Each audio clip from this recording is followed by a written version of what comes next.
O banquinho era branco, de plástico, desses de boteco de esquina. Estava encostado entre um fogão industrial e uma pilha de engradados de refrigerante. Cheirava a gordura quente e a detergente. Foi ali, naquele canto de cozinha de buffet, que eu comi meu jantar naquela noite, sozinha, com um prato de comida que já estava ficando frio, enquanto 80 pessoas riam, brindavam e batiam palmas do outro lado da parede.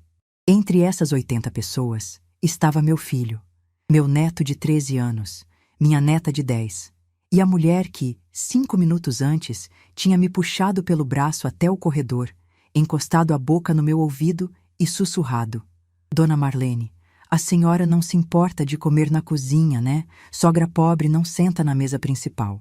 Eu sorri, peguei meu prato e fui. Meu nome é Marlene Duarte Fonseca. Tenho 67 anos.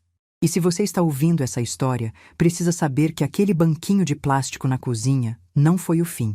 Foi o começo. O começo do dia em que eu descobri que o amor de mãe, sozinho, não protege ninguém, nem mesmo a mãe.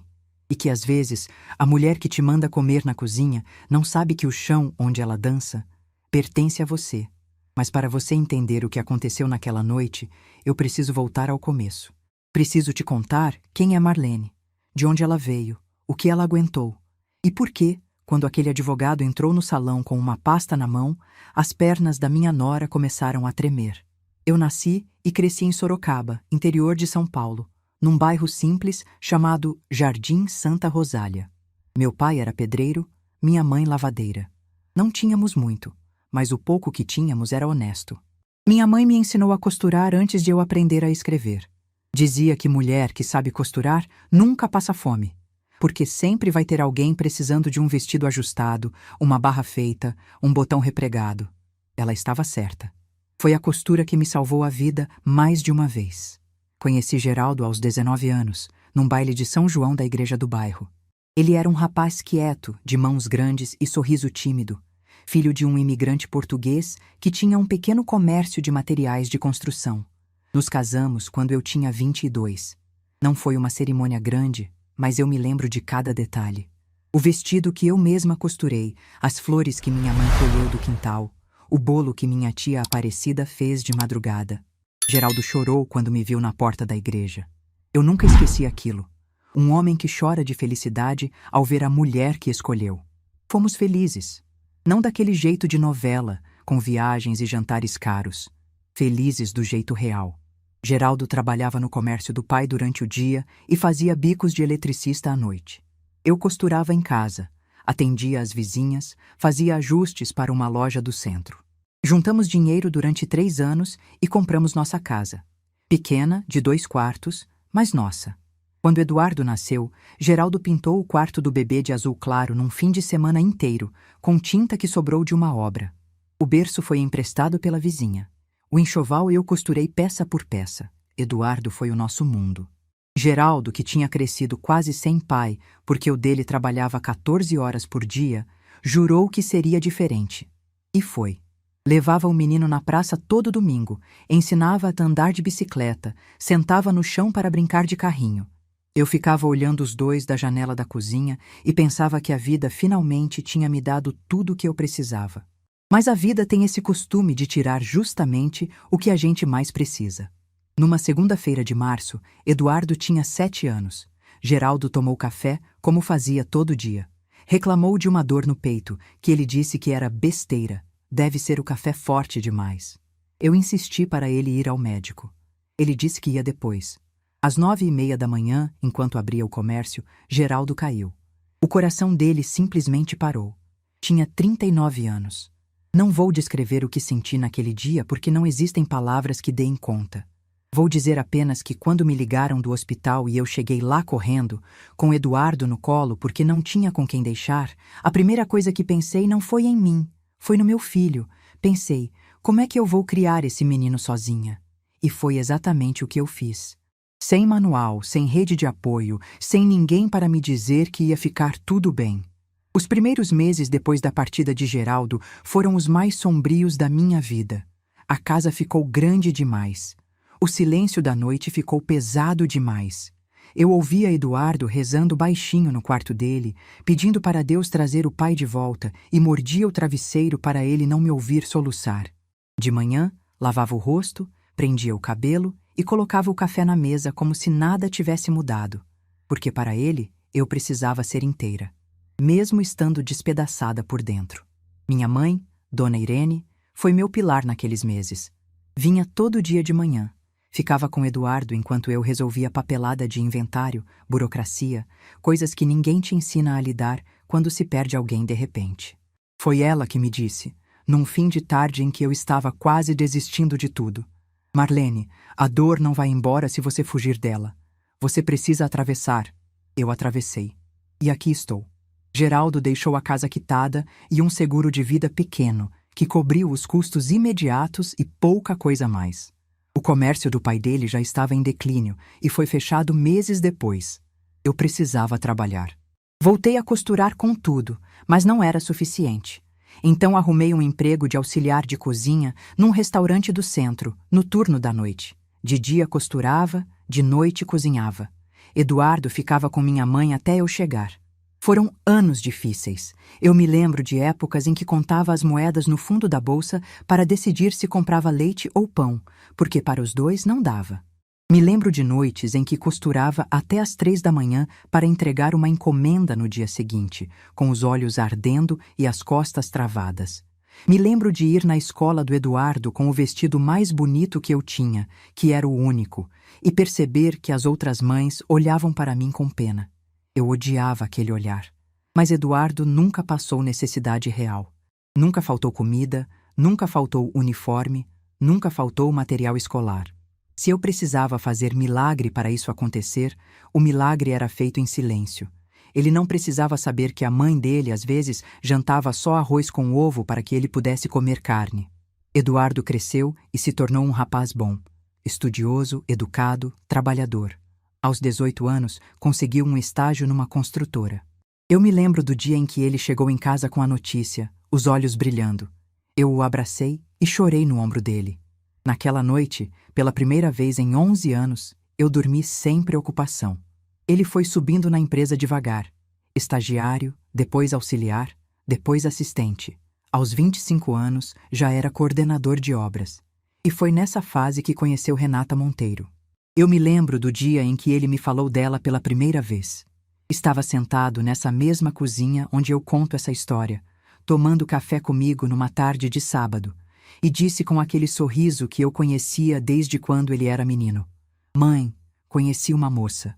Eu perguntei quem era, de onde vinha, o que fazia. Ele contou que era secretária executiva na construtora onde trabalhava, filha de Osvaldo Monteiro, dono de uma construtora de médio porte em Sorocaba. Fiquei quieta por um momento. Não por preconceito, mas por instinto. Aquele instinto de mãe que sente quando algo não encaixa perfeitamente.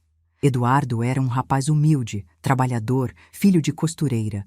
Renata era de outra realidade. Mas eu engoli minha preocupação e sorri. Disse que queria conhecê-la. O primeiro encontro foi num restaurante italiano no centro. Renata escolheu o lugar. Quando cheguei, ela já estava sentada com Eduardo, vestida com uma roupa que custava mais do que eu ganhava em 2 meses. Eu tinha colocado o meu melhor vestido, aquele florido que eu usava em ocasiões especiais, e um sapato de salto baixo que comprei na feira. Renata me cumprimentou com um sorriso que não chegava aos olhos. Apertou minha mão em vez de me dar um beijo no rosto. E durante todo o jantar, eu percebi o jeito como ela olhava para mim. Não era desprezo aberto, não era grosseria, era pior. Era aquele olhar de quem cataloga uma pessoa e a coloca numa prateleira baixa. O olhar de quem já decidiu que você não pertence ao mesmo mundo que ela. Quando pedi o prato mais barato do cardápio, porque me senti constrangida com os preços, vi Renata trocar um olhar rápido com Eduardo. Não sei o que aquele olhar significava, mas sei que doeu. Na volta para casa, Eduardo me perguntou se eu tinha gostado dela. Eu disse que sim. Era mentira? Não totalmente. Eu gostei do sorriso do meu filho quando olhava para ela. Gostei de ver ele feliz. E achei que, com o tempo, Renata se acostumaria comigo, me conheceria melhor e aquela parede invisível entre nós iria cair. Estava enganada. Aquela parede nunca caiu. Só ficou mais alta. O noivado veio 6 meses depois. Eduardo me contou por telefone, numa ligação rápida, quase como se estivesse comunicando uma decisão administrativa. Não me pediu opinião, não me perguntou o que eu achava. Disse que iam se casar e que a família de Renata cuidaria de tudo. Eu respondi que ficava feliz e desliguei. Sentei na cadeira da cozinha e fiquei olhando para o telefone durante muito tempo. Aquele menino que me contava tudo, que me pedia conselho para cada decisão, estava se tornando um estranho educado. Os meses seguintes foram de preparação para o casamento. A mãe de Renata, Dona Marta, assumiu o comando de tudo. Buffet, decoração, convites, lista de presentes. Eu fui consultada sobre exatamente nada. Quando me ofereci para ajudar, Renata disse que eu podia costurar as lembrancinhas. 80 lembrancinhas. Aceitei sem reclamar. Passei 3 meses costurando cada uma, bordando as iniciais dos noivos, escolhendo as fitas, montando com cuidado. Também bordei os 40 guardanapos personalizados que Renata pediu. Foram semanas de trabalho, de madrugadas com agulha na mão, de dedos furados. No dia do casamento, entreguei tudo impecável. Renata conferiu peça por peça, assentiu com a cabeça e disse: "Ficou bom, Dona Marlene. Ficou bom." 3 meses de trabalho resumidos em 2 palavras secas. No salão, procurei meu lugar na mesa. A mesa principal tinha 20 lugares. Os noivos, os pais de Renata, os padrinhos, os tios importantes, os amigos influentes. Eu fui colocada numa mesa lateral, quase encostada na parede, junto com 2 primos distantes de Eduardo, que eu mal conhecia, e uma tia-avó de Renata que dormiu no meio da festa. 15 metros. Era a distância entre mim e meu filho no dia mais importante da vida dele. 15 metros e um mundo inteiro de diferença. Quando o pai de Renata fez o brinde, levantou a taça e agradeceu a todos que ajudaram na organização. Mencionou a esposa, os padrinhos, a equipe do buffet. Não mencionou a mulher que costurou cada lembrancinha e cada guardanapo daquela festa. Eu não existia naquela narrativa. Eduardo me olhou de longe uma única vez durante a festa. Levantou a taça na minha direção com um sorriso tímido. Era o mesmo sorriso do menino que me mostrava o boletim da escola. Mas agora, aquele sorriso vinha de 15 metros de distância. E a distância só ia aumentar. Na volta para casa, sozinha no banco de trás de um táxi, eu me permiti chorar. Não de tristeza por estar perdendo meu filho, mas por perceber que talvez ele já não fosse mais meu havia muito tempo. E que eu, sentada naquela mesa do canto, comendo sozinha enquanto o mundo dele acontecia longe de mim, estava tendo um vislumbre do que seria o resto da minha vida. Eu só não sabia que ia ser muito pior do que imaginava. E que um dia seria justamente a mulher que me colocou naquela mesa do canto que iria tremer diante de mim. Depois do casamento, eu me convenci de que as coisas iam melhorar. Que era só questão de tempo. Que Renata ia se acostumar comigo, ia me conhecer de verdade, e aquela distância entre nós ia se dissolver como açúcar no café. Eu acreditava nisso porque precisava acreditar. Porque a alternativa, que era aceitar que meu filho tinha escolhido uma mulher que me desprezava, era pesada demais para carregar. Eduardo e Renata se mudaram para um apartamento financiado num condomínio novo, desses com portaria, piscina e academia. Era bonito, moderno e completamente fora da realidade que Eduardo conhecia. O financiamento era longo, as parcelas eram altas e eu sabia que eles estavam apertados. Então fiz o que qualquer mãe faria. Ou pelo menos o que eu achava que qualquer mãe faria. Fui ao banco e saquei minhas economias. R$72 mil. 8 anos da minha vida, costurando, fazendo bico, guardando cada centavo que sobrava depois de pagar as contas. Aquele dinheiro era meu colchão de segurança, minha garantia de que se qualquer coisa acontecesse, eu não ficaria desamparada. Entreguei tudo para Eduardo, numa manhã de sábado, num envelope pardo. Disse que era para ajudar na entrada do apartamento. Ele me abraçou, agradeceu, e eu vi nos olhos dele o mesmo menino que corria para me mostrar o boletim da escola. Renata não estava presente na hora. Eduardo me disse depois que ela tinha ficado feliz com a ajuda. Mas semanas depois, numa visita ao apartamento novo, ouvi sem querer Renata no telefone com a mãe. Ela estava na varanda, achava que eu estava na cozinha e disse rindo: "O apartamento é pequeno, mãe, mas foi o que deu para comprar com a ajudinha da sogra." Ajudinha. 72 mil reais. 8 anos da minha vida. Tudo cabe numa palavrinha quando a pessoa que fala já decidiu que você não vale nada. Engoli. De novo. Porque eu era especialista nisso. Tinha um doutorado em engolir. Nos primeiros meses, eu visitava o apartamento com frequência. Levava comida pronta, ajudava com a limpeza, tentava me fazer presente sem ser invasiva. Renata aceitava a comida, mas nunca elogiava. Deixava os potes na geladeira e às vezes eu encontrava a comida intocada na visita seguinte, já passada do prazo, jogada fora. Eu via aquilo e fingia que não doía, mas doía. Cada pote no lixo era um pedaço do meu esforço sendo descartado. Renata começou a fazer pequenas correções na minha presença. Não gritava, nunca gritou. Era pior. Era aquele tipo de crueldade que vem embrulhada em educação. Dizia que eu lavava a louça com água demais, que meu tempero era pesado, que eu pendurava a roupa errado. Uma vez, enquanto eu limpava a pia, ela passou por trás de mim e refez tudo que eu tinha acabado de fazer, sem dizer uma palavra. Eu fiquei parada, com o pano na mão, assistindo meu trabalho ser apagado na minha frente. Eduardo via? Acho que sim, mas escolhia não enxergar. Quando Renata engravidou, eu renasci por dentro. Ia ser avó. Finalmente teria um papel que ninguém poderia me tirar. Comecei a costurar o enxoval por conta própria.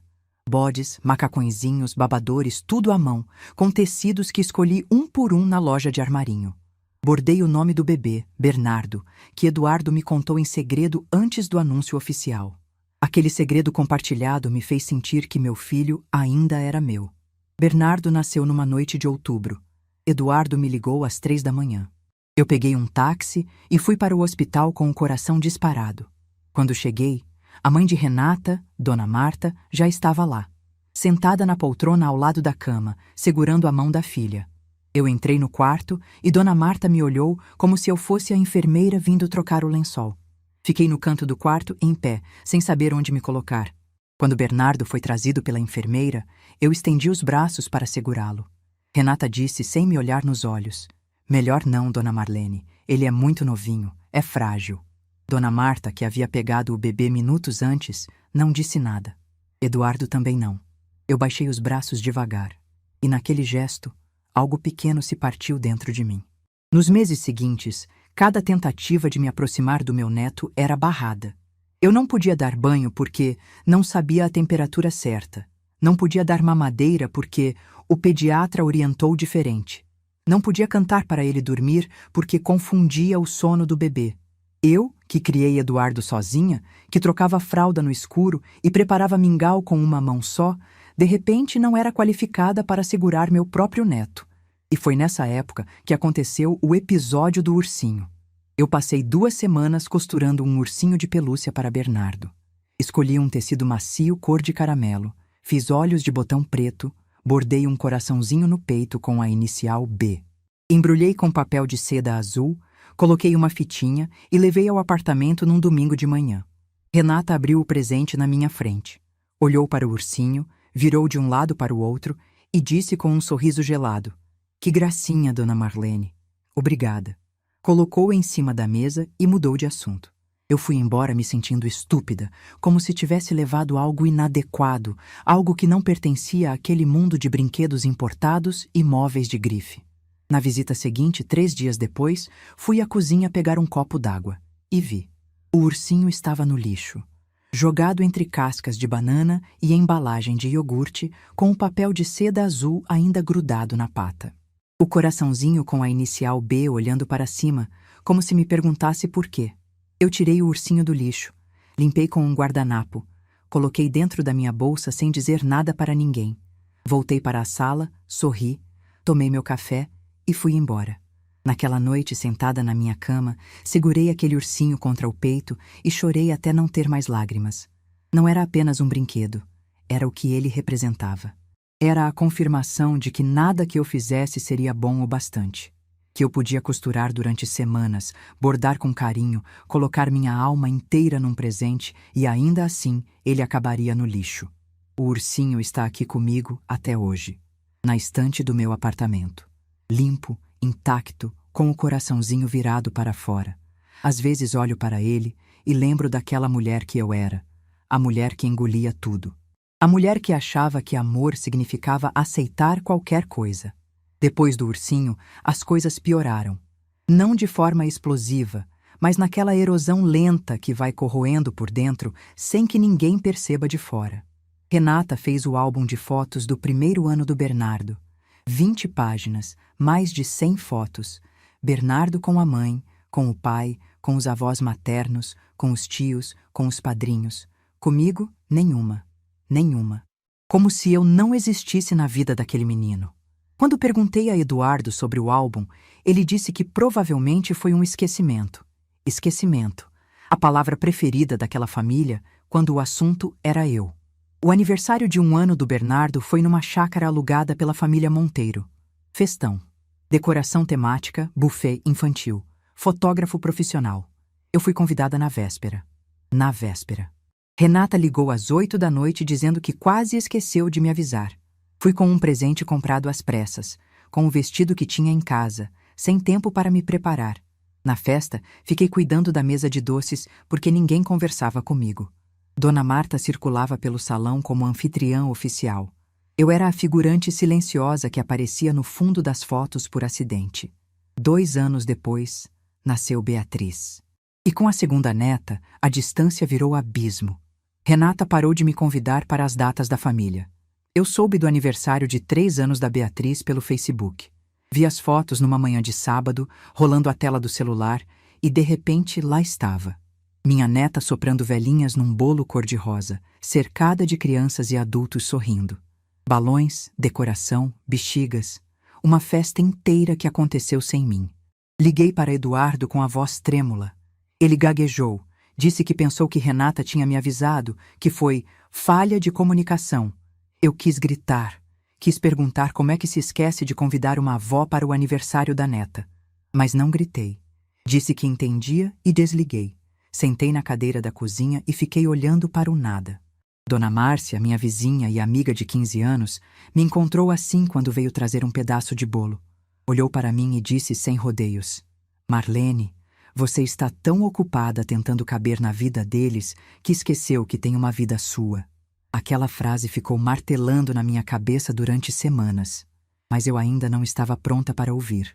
Tentei mais uma vez. Na Páscoa seguinte, comprei ovos de chocolate para Bernardo e Beatriz. Fui ao apartamento sem avisar, achando que seria uma surpresa gostosa. Quando cheguei na portaria, o porteiro me olhou constrangido e disse que a senhora Renata havia pedido para eu não subir sem avisar antes. Liguei para Eduardo. Ele disse que Renata tinha mudado as regras do condomínio, que agora era assim para todos. Mentira. Eu sabia que era mentira. Mas o que eu ia fazer? Voltei para casa com os ovos de chocolate na sacola. Dei para os filhos de Dona Márcia. Meses depois, fui visitar meu neto num sábado e percebi que a fechadura do apartamento tinha sido trocada. Minha chave não entrava mais. Toquei a campainha, Renata abriu e disse com naturalidade: Ah, trocamos a fechadura semana passada, esqueci de avisar. Esqueceram. De novo. Sempre esqueciam quando o assunto era eu. Não me deram a chave nova. Foi nessa época que Bernardo, já com 8 anos, me perguntou uma coisa que nunca vou esquecer. Estávamos sentados na praça, num dos raros passeios que eu conseguia fazer com ele, e ele disse: Vó, por que a senhora nunca dorme lá em casa? A vovó Marta dorme toda semana. Eu olhei para aquele menino de olhos grandes e não soube o que responder. Disse que a avó Marlene morava pertinho e por isso não precisava dormir lá. Ele pareceu aceitar. Mas eu vi nos olhos dele que ele sabia que tinha algo errado. Crianças sabem. Elas sempre sabem. E foi numa dessas noites em casa, sozinha, incapaz de dormir, que decidi arrumar os documentos antigos de Geraldo. Não por nenhum motivo especial. Só precisava me ocupar, fazer alguma coisa com as mãos, preencher o silêncio. Abri aquela caixa de sapato que ficava no fundo do armário, cheia de papéis amarelados, certidões, recibos, cartas que Geraldo guardava de forma desorganizada. E no meio daqueles papéis encontrei um envelope grosso, lacrado, com uma etiqueta escrita à mão pelo meu sogro, seu Virgílio. Escritura: Terreno Zona Norte. Abri o envelope, li o documento, li de novo, e pela terceira vez, devagar, palavra por palavra. Eu não sabia o que tinha sido feito daquele terreno. Não sabia nem que ele existia. Em 30 e poucos anos, ninguém nunca havia me falado sobre ele. Na manhã seguinte, com o envelope na bolsa, fui até o escritório de Dr. Fábio Medeiros. Um advogado sério, cabelos grisalhos, escritório pequeno perto do fórum que Dona Márcia me indicou anos antes. Ele me recebeu com educação, pediu para ver o documento e, quando terminou de ler, ficou em silêncio por quase 1 minuto. Tirou os óculos, esfregou os olhos e perguntou: Dona Marlene, a senhora sabe o que está construído nesse terreno? Eu disse que não. Ele abriu o computador, digitou o endereço da matrícula e virou a tela para mim. No mapa, a localização do terreno era clara.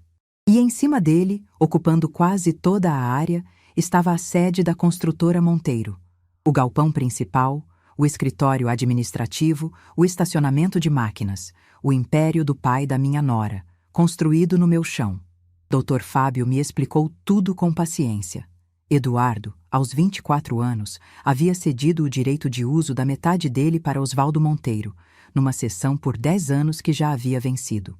Mas a minha metade nunca teve cessão, nunca teve autorização, nunca teve sequer uma conversa. 15 anos de ocupação sem meu conhecimento, sem meu consentimento, sem me pagarem 1 centavo. Saí daquele escritório com as pernas bambas e a cabeça girando. Não sabia o que sentir. Raiva, medo, poder, tudo ao mesmo tempo. Mas Dr. Fábio me deu um conselho que segurei como uma âncora. Dona Marlene, não faça nada agora. Vamos organizar tudo, registrar tudo e guardar. A senhora vai saber quando for a hora. E eu guardei. Guardei durante 3 anos. 3 anos de ursinho no lixo, de festas sem convite, de fechaduras trocadas, de portaria bloqueada, de netos que perguntavam por que a avó nunca dormia na casa deles. Guardei até o dia em que minha nora encostou a boca no meu ouvido e me mandou comer na cozinha. Aí eu soube. Era a hora. 3 anos. 3 anos eu guardei aquele segredo como quem guarda uma brasa dentro do bolso. Queimava, mas eu não soltava. Porque Dr. Fábio me ensinou uma coisa que nunca esqueci. Dona Marlene, documento no momento errado é desperdício. Documento no momento certo é poder. E durante 3 anos eu esperei o momento certo. Não foi fácil. Houve noites em que eu acordava às 2 da manhã, ia até a gaveta onde guardava a pasta com toda a documentação do terreno, abria, lia cada papel e pensava: será que eu tenho coragem? Houve manhãs em que eu quase liguei para Dr. Fábio pedindo para desistir de tudo, para deixar as coisas como estavam, para aceitar meu lugar de figurante e parar de sonhar com algo diferente. Mas aí vinha uma nova humilhação, um novo esquecimento, um novo olhar de Renata que me lembrava exatamente onde ela achava que eu pertencia. E a brasa voltava a arder. A última gota veio num domingo de manhã, 4 meses antes da festa. Eu havia ligado para Eduardo pedindo para ver as crianças. Ele disse que ia falar com Renata e me retornava. O retorno veio por mensagem, às 11 da noite. Mãe, esse fim de semana não dá. Renata marcou atividades com as crianças. Semana que vem a gente vê. Semana que vem nunca chegava. Era sempre na semana que vem, no mês que vem, quando der, quando encaixar. Eu estava sendo agendada e cancelada como uma consulta de dentista. Dona Márcia percebeu que algo estava diferente em mim. Ela me conhecia bem demais para não notar. Numa tarde em que tomávamos café na varanda do meu apartamento, ela me olhou de lado e disse: Marlene, você está com cara de quem tomou uma decisão. Eu sorri e não respondi. Mas ela estava certa. 2 semanas antes da festa de Renata, Eduardo me ligou. A voz era aquela mistura de obrigação e constrangimento que eu já conhecia de cor. Disse que Renata ia completar 35 anos, que estavam organizando uma comemoração no salão de festas do condomínio e que eu estava convidada. Agradeci. Disse que iria. E quando desliguei, fiquei sentada no sofá por um longo tempo, com o celular na mão, sentindo o coração bater devagar. Peguei o telefone e fiz outra ligação. para Dr. Fábio. Ele atendeu no segundo toque. Eu disse apenas 4 palavras. Doutor, é na festa. Houve um silêncio do outro lado. Depois ele respondeu com aquela calma que só advogados experientes têm. Dona Marlene, tem certeza? Eu disse que sim. Ele respirou fundo e disse: então vamos preparar tudo. Nos dias seguintes, Dr. Fábio organizou cada detalhe. A certidão de matrícula atualizada, a planta do terreno com sobreposição da área construída, o levantamento dos anos de ocupação sem contrato. Tudo encadernado, tudo com firma reconhecida, tudo numa pasta de couro preta que ele comprou especialmente para a ocasião. Quando me mostrou o material pronto, eu segurei aquela pasta nas mãos e senti o peso. Não o peso do papel. O peso de 35 anos de silêncio que finalmente teriam voz. Combinamos que ele chegaria durante o brinde principal. Não antes, não depois. No momento exato em que todos estariam de taça na mão, olhando para Renata. No dia da festa, acordei cedo. Tomei café sem pressa, reguei minhas plantas, coloquei uma roupa para lavar. Fiz tudo com uma calma que me surpreendeu. Pensei que estaria nervosa, ansiosa, com medo. Mas não. Eu estava serena de um jeito que nunca tinha sentido antes. Era a serenidade de quem já tomou a decisão mais difícil e agora só precisa caminhar até ela. Escolhi meu vestido azul marinho. Eu mesma tinha costurado aquele vestido semanas antes, com um tecido bonito que comprei na loja do centro. Era simples, elegante, sem exageros. O tipo de vestido que uma senhora de 67 anos usa quando quer se sentir bonita sem precisar da aprovação de ninguém. Coloquei meus brincos pequenos de pérola, que eram da minha mãe, passei um batom discreto e me olhei no espelho. A mulher que me olhou de volta não era mais a Marlene que comia sozinha enquanto os outros riam. Era outra. Eu não saberia explicar o que tinha mudado, mas algo nos meus olhos estava diferente. Cheguei à festa às 8 da noite. O salão estava cheio, música ambiente, garçons circulando com bandejas, mesas decoradas com flores brancas e velas. Renata estava deslumbrante, de vestido vermelho, sorrindo para todos, recebendo abraços e presentes. Quando me viu, acenou de longe com um sorriso automático, daqueles que se dá para alguém que você convidou por obrigação. Eduardo veio me cumprimentar. Me deu um beijo no rosto. Perguntou se eu estava bem. Eu disse que sim. Bernardo e Beatriz correram para me abraçar, e por um momento meu coração apertou. Bernardo, já com 13 anos, quase da minha altura, me disse baixinho: que bom que a senhora veio, vó. Beatriz, de 10, me segurou pela mão e me puxou para dentro do salão. Engoli a emoção e sorri para eles. Procurei meu lugar na mesa. Andei pelo salão, olhando as plaquinhas com nomes. Mesa 1. Renata e Eduardo. Mesa 2, Osvaldo e Dona Marta. Mesa 3, padrinhos. Mesa 4, amigos íntimos. Mesa 5, colegas de trabalho. Continuei andando. Mesa 6, 7, 8. Meu nome não estava em nenhuma delas. Antes que eu tivesse tempo de perguntar, senti uma mão no meu braço. Renata. Ela me conduziu até o corredor que dava para a área de serviço, longe dos convidados. Olhou para os lados para ter certeza de que ninguém via, e então se inclinou na minha direção. O perfume dela era forte, doce demais. E as palavras que saíram da boca dela foram pronunciadas quase como um carinho, como quem faz um pedido gentil a uma criança. Dona Marlene, a senhora não se importa de comer na cozinha, né? Sogra pobre não senta na mesa principal. Tenho sócios do meu pai aqui hoje, gente importante. A senhora entende, né? Eu olhei nos olhos dela. E naquele momento vi tudo o que precisava ver. Não havia remorso naqueles olhos. Não havia constrangimento. Havia a certeza absoluta de que eu aceitaria. Como sempre aceitei. Como sempre engoli. Sorri. Um sorriso calmo, sem raiva, sem lágrima. E disse: claro, Renata, sem problema nenhum. Peguei um prato no buffet. Servi arroz, um pedaço de carne, salada. Caminhei até a cozinha do salão de festas com o prato nas mãos, passei pela porta de serviço e sentei naquele banquinho branco de plástico entre o fogão industrial e os engradados de refrigerante. Uma garçonete me olhou assustada. Eu disse que estava tudo bem, que eu preferia ficar ali. Ela não insistiu, mas vi pena nos olhos dela. E pena era a última coisa que eu queria de alguém. Comi devagar. Cada garfada era consciente. Eu mastigava ouvindo a música, as risadas, o burburinho das conversas que aconteciam do outro lado. Não estava com raiva. Não estava triste. Estava contando os minutos, porque eu sabia o que vinha depois. Às 9h30, o DJ baixou a música. Ouvi a voz de Renata no microfone, agradecendo a presença de todos, dizendo como se sentia abençoada por ter tantas pessoas especiais na vida dela. Listou os pais, o marido, os filhos, as amigas.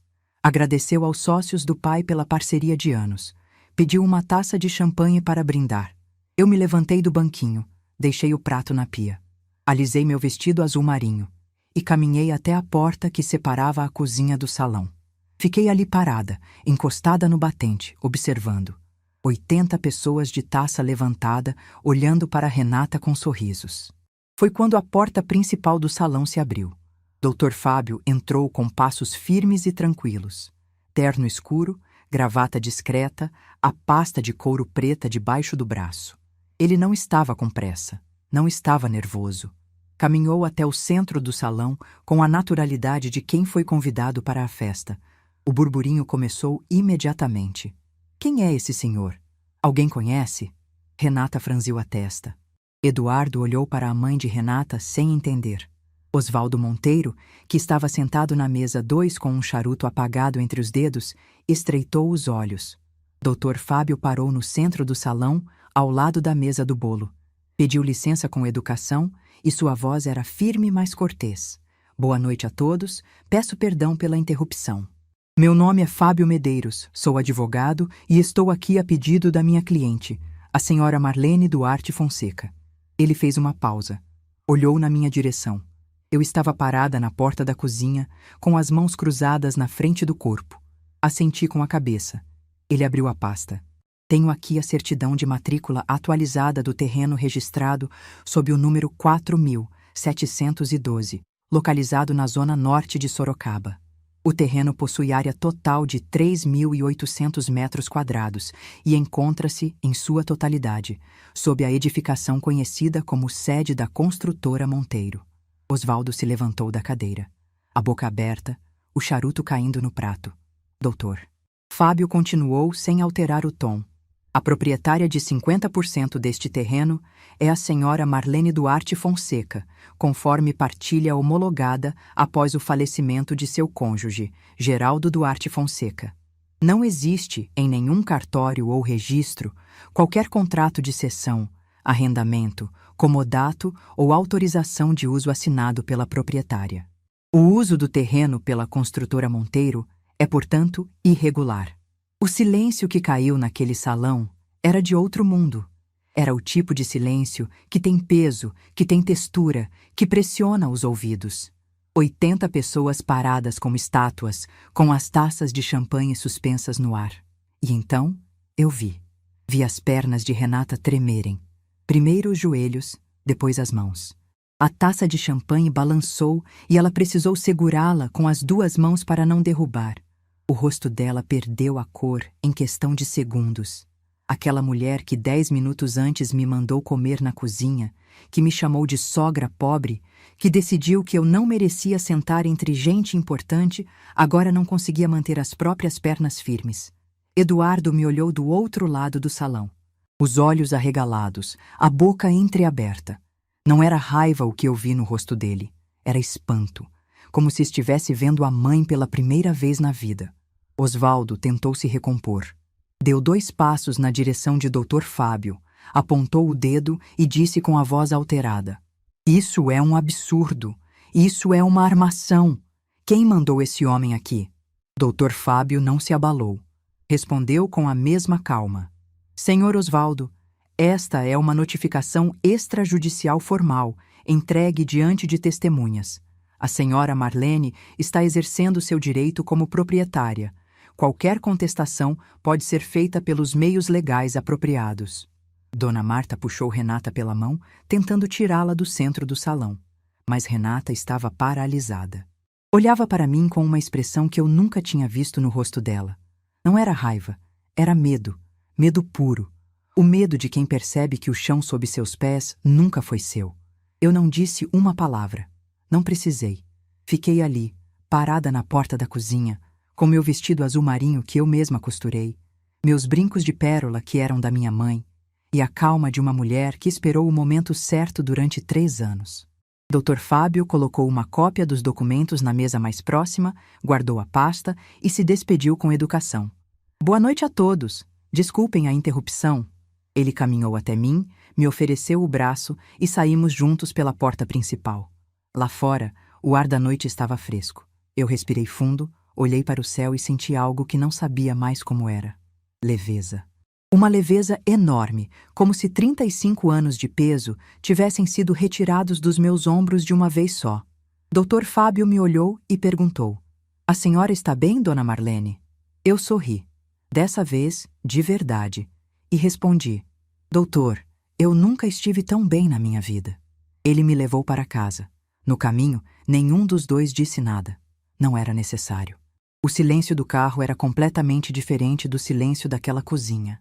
Era o silêncio de quem finalmente fez o que precisava ser feito. Quando cheguei ao meu apartamento, tranquei a porta, sentei no sofá e olhei para o ursinho na estante. Aquele ursinho de caramelo com o coraçãozinho bordado, que um dia foi jogado no lixo por uma mulher que achava que eu não valia nada. Eu disse baixinho, para ele e para mim: "Acabou. Finalmente acabou." Mas eu estava errada.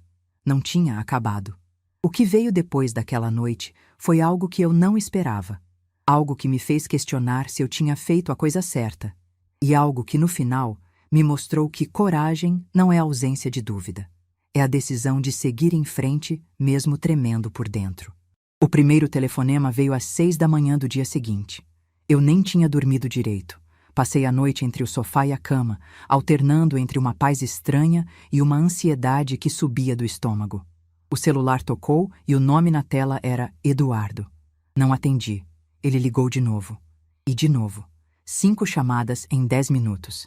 Eu olhava para aquele nome piscando na tela e sentia algo que não esperava sentir. Dúvida. Não dúvida sobre o que eu tinha feito, mas sobre o que viria depois. Durante 3 anos, eu tive o controle da situação. O segredo era meu, o tempo era meu, a decisão era minha. Agora, o segredo tinha sido revelado para 80 pessoas e eu não controlava mais nada. Na 6ª chamada, atendi. A voz de Eduardo estava irreconhecível. Não era raiva, não era choro. Era uma coisa no meio, como se ele estivesse falando de dentro de um poço. Ele disse que precisava me ver, que precisava entender o que tinha acontecido, que a noite tinha sido um caos depois que eu saí. Disse que Osvaldo quase passou mal, que Renata não dormiu, que os sócios da construtora estavam ligando desde as 5 da manhã, pedindo explicações. Eu ouvi tudo em silêncio. Quando ele terminou, disse apenas: "Eduardo, pode vir aqui às 10. Vou preparar café." Ele chegou às 9h42. Eu sei porque olhei para o relógio da cozinha quando a campainha tocou. Abri a porta e vi meu filho como não o via há anos. Olheiras fundas, camisa amarrotada, cabelo sem pentear. Parecia ter envelhecido 5 anos numa única noite. Entrou no apartamento, olhou ao redor como se estivesse vendo o lugar pela primeira vez e sentou na cadeira da cozinha. Eu servi café. Coloquei o açucareiro na mesa, os biscoitos de maisena que ele gostava desde criança, um guardanapo de pano. Fiz tudo com calma, como se fosse uma manhã qualquer. Eduardo ficou em silêncio por um longo tempo, segurando a xícara sem beber. Eu sentei na frente dele e esperei. Não ia facilitar. Não ia puxar assunto. Não ia pedir desculpas. Não ia justificar. Tinha passado a vida inteira quebrando o silêncio para aliviar o desconforto dos outros. Dessa vez, o silêncio era dele para quebrar. Quando finalmente falou, a voz saiu baixa e trêmula. Disse que não sabia sobre o terreno.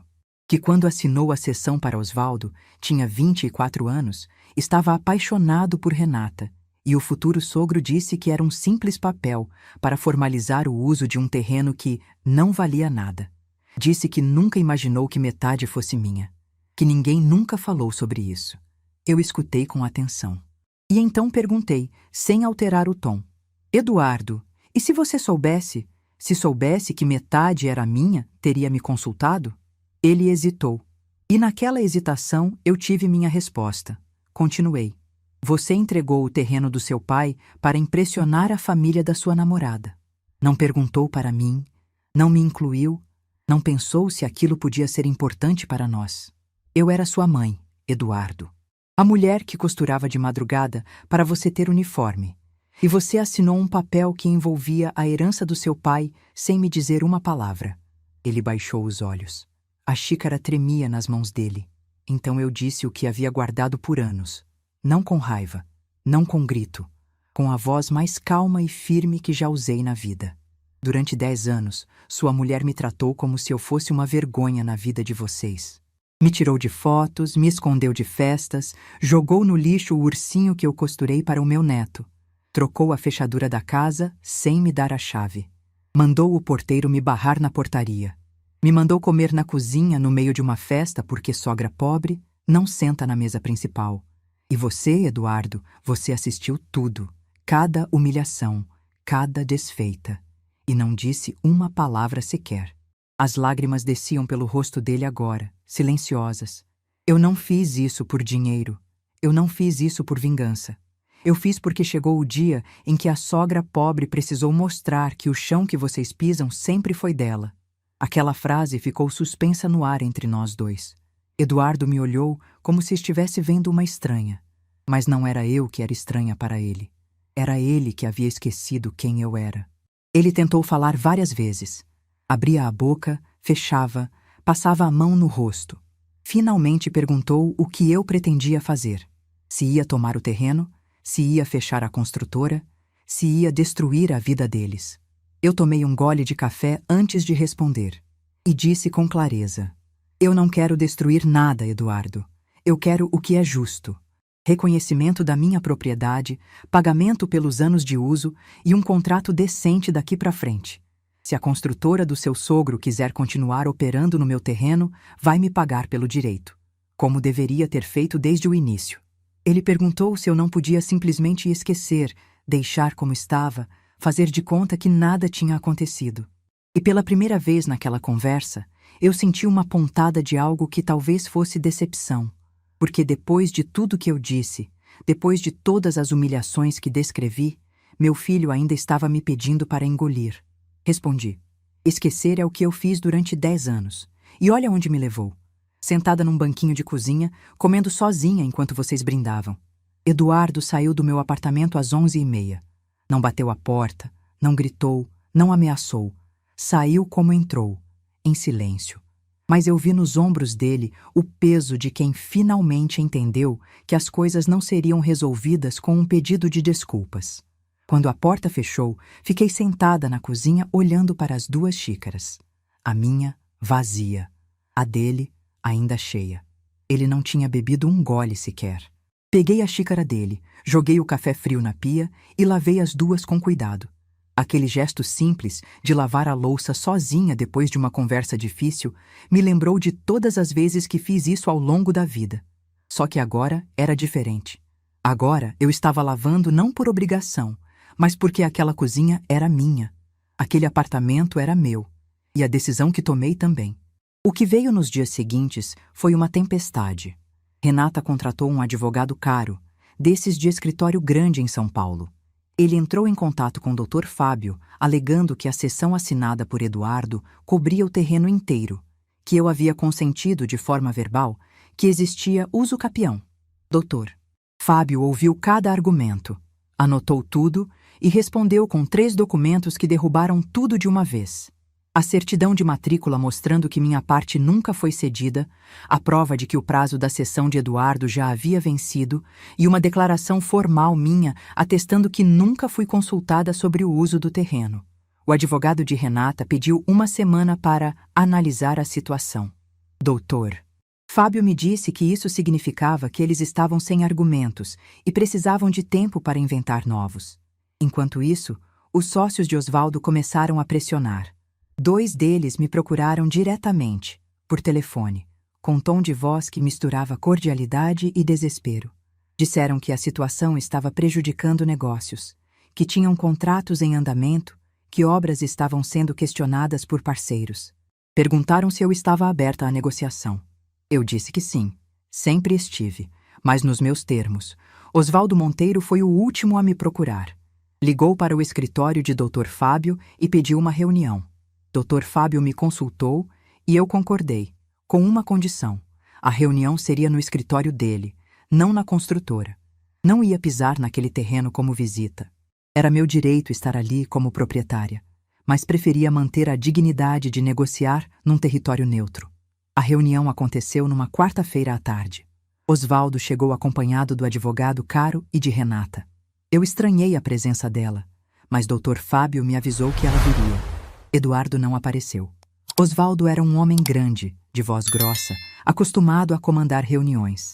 Mas ali, sentado numa cadeira do outro lado da mesa de Dr. Fábio, ele parecia menor. Começou tentando ser simpático, dizendo que tudo aquilo era um mal-entendido, que a família sempre me respeitou, que poderíamos resolver de forma amigável. Eu deixei ele falar. Quando terminou, foi Dr. Fábio quem respondeu. Com paciência, mas sem margem para negociação, apresentou a proposta. Reconhecimento formal da minha propriedade sobre metade do terreno.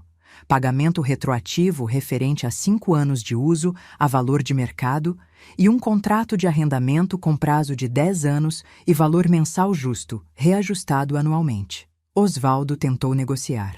Disse que o valor retroativo era alto demais, que não tinha esse dinheiro disponível, que ia precisar vender máquinas para pagar.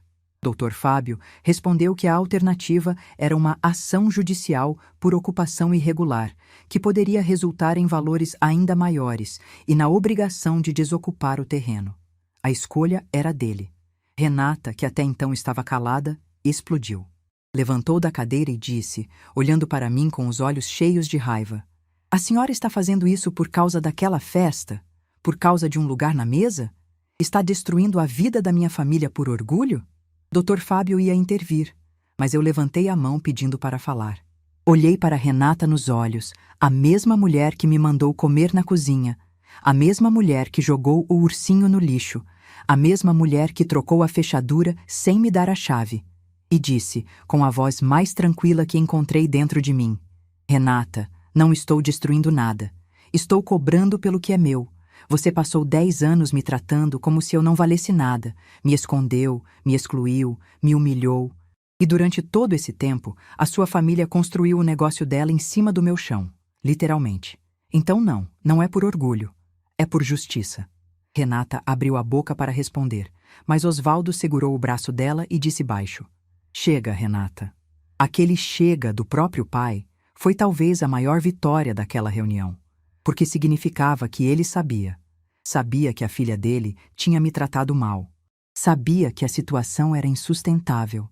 E sabia que a melhor coisa a fazer era aceitar. A negociação levou mais 3 reuniões ao longo de 2 semanas. Houve momentos em que quase desmoronou. Momentos em que Osvaldo ameaçou ir para a justiça. Momentos em que Renata mandou mensagens para Eduardo dizendo que eu estava arruinando a família. Mas Dr. Fábio segurava tudo com firmeza. E eu, pela primeira vez na vida, também. O acordo foi assinado num final de tarde de sexta-feira. Osvaldo assinou com a mão pesada. Renata não compareceu. Eduardo me ligou depois, à noite, e disse apenas: "Mãe, eu sinto muito por tudo." Eu disse que aceitava o sentimento e que a porta do meu apartamento estava aberta para ele e para meus netos. Sempre esteve. Quando desliguei, fiquei sentada no sofá, olhando para a pasta com a cópia do acordo assinado. Ao lado dela, na estante, o ursinho de caramelo. Os 2 objetos juntos contavam a história inteira. Um representava tudo que eu engoli. O outro, tudo que eu finalmente exigi. Passei a mão no coraçãozinho bordado do ursinho e sussurrei para ele, como se ele pudesse ouvir. Valeu a pena ter esperado. Dona Márcia apareceu no dia seguinte com bolo de fubá e uma garrafa de vinho. Quando contei que o acordo tinha sido assinado, ela me abraçou e chorou mais do que eu. Disse que estava orgulhosa, que eu tinha feito o que muitas mulheres sonhavam em fazer, mas não tinham coragem. Eu agradeci, mas disse que não era questão de coragem. Era questão de limite. Todo mundo tem um. O meu demorou 67 anos para ser alcançado, mas quando chegou, ninguém conseguiu me fazer recuar. Naquela noite, pela primeira vez em muitos anos, Eu dormi a noite inteira, sem acordar às 3 da manhã, sem ficar olhando para o teto, sem repassar conversas na cabeça. Dormi como uma criança, e acordei sabendo que o capítulo mais difícil da minha vida tinha terminado. Mas o mais bonito estava apenas começando. A primeira coisa que fiz com o dinheiro do acordo não foi comprar nada. Foi parar. Parece estranho dizer isso, mas durante 67 anos eu não tinha parado de verdade. Sempre havia algo para resolver, alguém para cuidar, uma conta para pagar, uma roupa para costurar, um silêncio para engolir. Minha vida inteira foi um longo corredor de obrigações, e eu caminhava por ele sem levantar a cabeça, sem olhar para os lados, sem me perguntar se aquele corredor levava para algum lugar que eu realmente quisesse estar. Então, na semana seguinte à assinatura do acordo, eu não fiz nada. Acordei sem despertador. Tomei café olhando a cidade pela varanda. Li o jornal inteiro, da primeira à última página. Reguei minhas plantas com calma, conversando com elas como minha mãe fazia. Almocei o que me deu vontade. Cochilei na poltrona com o sol batendo nas pernas. E quando a noite chegou, percebi que tinha passado um dia inteiro sem sentir medo, sem sentir culpa, sem sentir que estava sobrando em algum lugar. Aquele dia valeu mais do que qualquer quantia que caiu na minha conta. Nas semanas seguintes, organizei minha vida de um jeito que nunca tinha feito antes. Quitei o apartamento, que ainda tinha algumas parcelas pendentes. Reformei a cozinha e o banheiro, que precisavam de reparos. Pintei as paredes de cores que eu escolhi. A sala de um amarelo claro que lembrava sol de manhã, o quarto de um azul suave que me acalmava. Comprei uma estante nova para os livros que sempre quis ter e nunca tive espaço, porque na outra casa os livros ficavam empilhados num canto do quarto, como se fossem intrusos. Dona Márcia me acompanhou numa ida ao centro para comprar cortinas novas. Eu escolhi um tecido leve, cor de pérola, que deixava a luz entrar filtrada pela manhã.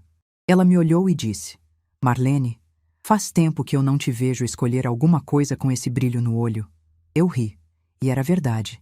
Eu tinha esquecido como era bom escolher. Escolher uma cor, um tecido, um móvel. Escolher sem pedir permissão, sem esperar aprovação. Mas o momento que mudou tudo de verdade não foi a reforma. Foi o mar. Eu nunca tinha visto o oceano. Parece impossível, uma mulher de 67 anos que mora a 2 horas do litoral e nunca pisou na areia de uma praia. Mas era a minha realidade. Quando criança, meus pais não tinham dinheiro para viagens. Quando casada, Geraldo trabalhava demais e nunca tirávamos férias. Quando viúva, todo centavo ia para Eduardo. E quando avó, eu não ousava gastar nada comigo mesma.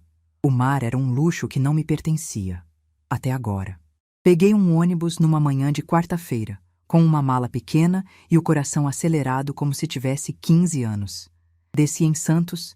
Peguei um táxi até a pousada que Dona Márcia me ajudou a reservar pela internet, e quando entrei no quarto e abri a janela, eu vi o oceano, imenso, azul, vivo, barulhento, tão grande que meus olhos não alcançavam onde terminava, tão bonito que meu peito doeu de uma forma que não era tristeza. Era uma espécie de gratidão furiosa, como se meu corpo estivesse bravo por ter esperado tanto tempo para viver aquilo. Desci até a praia descalça. Quando meus pés tocaram a areia molhada e a água gelada alcançou meus tornozelos, eu chorei. Ali, em pé, sozinha, com a barra da calça encharcada e o vento batendo no rosto, eu chorei como não chorava desde o dia em que encontrei o ursinho no lixo. Mas eram lágrimas completamente diferentes. Não eram de dor, eram de liberdade. Fiquei em Santos 5 dias. Caminhava pela orla toda manhã. Almoçava num restaurante simples perto da pousada, lia na varanda à tarde e à noite sentava na areia para ver as luzes dos navios ao longe. Ninguém me conhecia ali. Ninguém me chamava de a mãe do Eduardo ou a avó do Bernardo. Eu era Marlene, só Marlene. Uma senhora de cabelo branco que olhava para o mar como quem olha para uma segunda chance. Quando voltei para Sorocaba, voltei diferente. Não sei explicar o que muda dentro de uma pessoa quando ela finalmente faz algo por si mesma, depois de décadas fazendo tudo pelos outros. Mas muda. É como se o corpo inteiro se reorganizasse por dentro e os ossos finalmente encaixassem no lugar certo. Me inscrevi num curso de informática para a terceira idade. A professora, uma moça chamada Fernanda, ficou impressionada quando eu aprendi a usar planilhas em 2 aulas. Eu ri e disse que quem costura à mão há 40 anos tem paciência para aprender qualquer coisa. Fiz amizades ali, mulheres da minha idade que também estavam redescobrindo o mundo depois de aposentadas, viúvas ou separadas. A gente tomava café depois das aulas e trocava histórias que fariam qualquer novela parecer amadora. Foi também nessa época que a costura voltou para a minha vida, mas de um jeito diferente. Comprei tecidos bonitos, fios coloridos e comecei a costurar por prazer. Fiz bolsas artesanais, necessárias bordadas, almofadas decorativas. Dona Márcia sugeriu que eu vendesse numa feira de artesanato do bairro. No primeiro sábado, vendi tudo antes do meio-dia. Uma senhora me perguntou se eu tinha loja. Eu sorri e disse que minha loja era uma mesa dobrável debaixo de uma árvore. A costura, que durante anos foi minha sobrevivência e minha prisão, tinha se tornado minha liberdade. Eu costurava quando queria, o que queria, para quem queria. Cada peça que saía das minhas mãos agora carregava algo que as anteriores não tinham. Escolha. 2 meses depois da viagem, Eduardo trouxe Bernardo e Beatriz para me visitar. Não veio Renata. Só ele e as crianças, num sábado de manhã. Quando abri a porta e vi meus netos ali, com aquele sorriso que só criança tem, meu coração apertou de um jeito bom. Bernardo entrou no apartamento olhando tudo com curiosidade. Viu os livros na estante, as plantas na varanda, as cortinas novas, os quadros que eu tinha comprado numa loja de artesanato. Parou diante da estante e viu o ursinho de caramelo. Pegou com cuidado, olhou o coraçãozinho bordado e perguntou: Vó, foi a senhora que fez isso? Eu disse que sim, que tinha feito para ele quando era bebê. Ele ficou em silêncio um momento, segurando o ursinho. Depois disse com aquela seriedade que só adolescente de 13 anos tem: É bonito, vó. A senhora faz coisas bonitas. Aquela frase simples me curou de algo que eu nem sabia que ainda doía. Beatriz, de 10 anos, se encantou com as almofadas coloridas que eu tinha espalhado pelo sofá. Perguntou se eu podia ensinar ela a bordar. Passei a tarde inteira com minha neta do lado, mostrando como passar a agulha, como escolher as cores, como transformar uma linha solta em algo bonito. Ela errou, desfiou, furou o dedo e a cada vez ria, com uma gargalhada que enchia o apartamento de vida. Eduardo ficou na cozinha tomando café, me observando de longe.